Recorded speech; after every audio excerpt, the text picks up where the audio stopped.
Talking to kids about sadness can really push our buttons as parents. And I just want to honor the fact that it can be very hard to talk to kids about grief, especially when we're going through grief with them. One thing I want to encourage you if you're dealing with a serious loss, is to consider looking around for a local grief support group. There are many local organizations that serve families and children. I highly recommend that you take a moment to check out what's available close to home. There also are many times online support groups that might be more appropriate for parents. But do check out those resources because grief is one of those feelings that really benefits from being processed with other people to help us feel connected and less alone with our grief. So, in that spirit, I wanted to share a book with you that I really use a lot with kids who are going through a grief or a loss experience. It's called The Invisible String.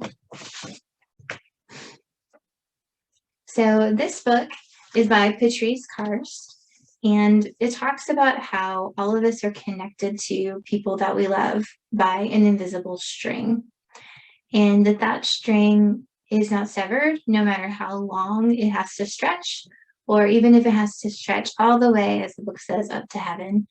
So it's an excellent book that's very nurturing, very positive, very affirming, and also doesn't just talk about the loss, but about all the other people in your world that are still part of your love and connection and support. So that's one resource for you.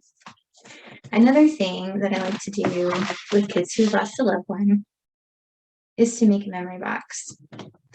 And it can be any kind of box that you might find. This one is actually a painted cigar box, but any kind of box that you want to use and maybe decorate it with your child with images or pictures or stickers that remind them of their loved one. And then you can fill it with any kind of keepsakes that might be special to your child. So this can also be something they can look back at when they're feeling sad and they miss their person. When we're grieving something, what we really deeply need is to process by speaking, by talking about what we're feeling. And so for kids, sometimes that might even look like drawing pictures. So that's something else you might consider with your little ones, is letting them draw how they're feeling. And they might need to do this many times if it was a long-term relationship with someone, and there might be lots of layers to it. So just some ideas for thinking about how to process grief with kids. And I know, like I said, this can be very tough for parents, especially if they're walking through this with their kids.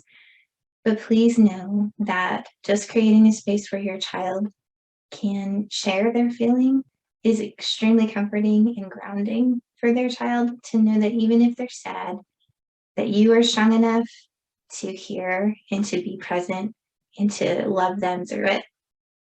So thank you for the work that you're doing at home with these precious kiddos. Take good care of you and reach out for others. Have a good day. I'll see you next week.